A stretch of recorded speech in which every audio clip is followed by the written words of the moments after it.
You are looking at a live picture of the Senate floor where a filibuster that kicked off 9 hours ago with Democrat Chris Murphy is still going on. Murphy began the filibuster this morning to push for legislation that would prevent terror suspects from buying guns. Joining me now, Senator Sherrod Brown, Democrat from Ohio, one of the several Democrats who joined Senator Murphy on the floor today. And Senator, how long do you all plan on going? Well, a long time. I'm going after this interview. I'm going back to the floor tonight.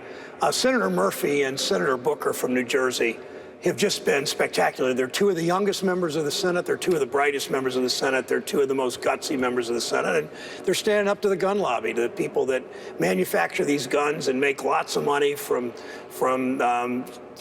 because of so many politicians are in the pocket of the gun lobby. And I'm so appreciative of them for standing up, leading this filibuster. They've been joined by at least, I believe, 3 dozen Democratic senators, and it's just, I mean, I asked Chris on the floor during the floor debate, not privately, publicly.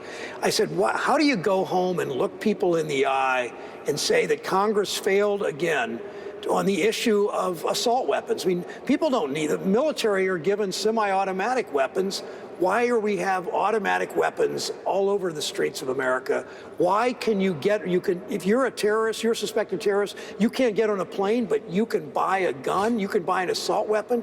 What are we thinking? Yet Republican senators, one after another, are in the pocket of the gun lobby, and they won't budge. And we're hoping this puts enough pressure on them so that they finally do the right thing. It won't solve everything, of course, but it clearly will save lives. There does seem to be a development here in that they have counter-proposed a bill. John Cornyn has a bill that would have a 3-day waiting period for folks that are on that list.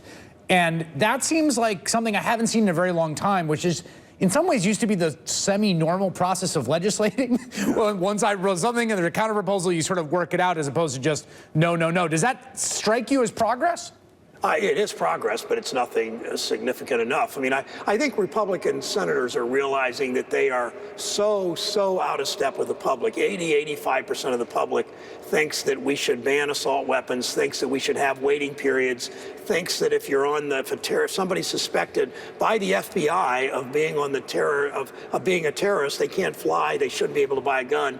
The Republicans have blocked all that. The NRA has blocked all that. And don't forget, I mean, the NRA is a Washington-based special interest group at the beck and call of the gun lobby of the manufacturers.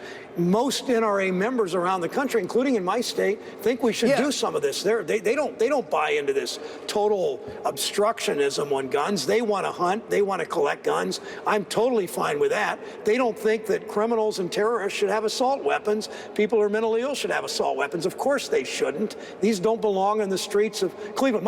My wife and I, we live in the city of Cleveland. We hear from time to time, more often than we like to think, we hear gunshots and then we hear police sirens. And each time you just wonder, has a child been killed? Because far too many times, these are kids, they're in the cities, they're in rural areas, they're all over. Kids that were totally innocent are killed by mistake, by gang fire, by malevolent people, by terrorists. And it's wrong in our country. All right, Senator Sherrod Brown, thanks for making some time in between sessions on the floor tonight. Appreciate it.